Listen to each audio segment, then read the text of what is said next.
Welcome back to 2 Minute Tuesday, guys, where I try to give you just a little piece of photography knowledge you can use in under 2 minutes. So let's get started.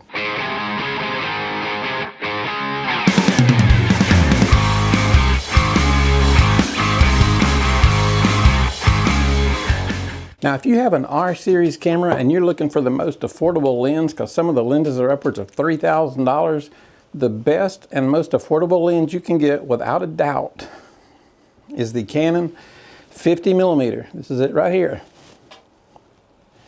If you look around, you can find this lens for $150.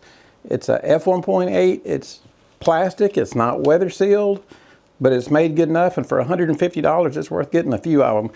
You will absolutely be thrilled that you got this lens. You can get the beautiful depth of field. It's quick focusing. It's everything you need, and for $150, don't pass it up. So check out the Canon RF 50mm.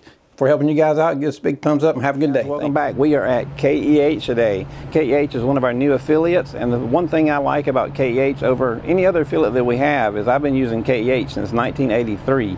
I bought my first camera here. I've never had an issue in all those years. I won't add them up because then I'll sound old. But if you're looking to buy cameras or sell your gear, I can't recommend a place any more than I can recommend KEH. I've used them forever and they're fantastic. So check out KEH.com and have a good day.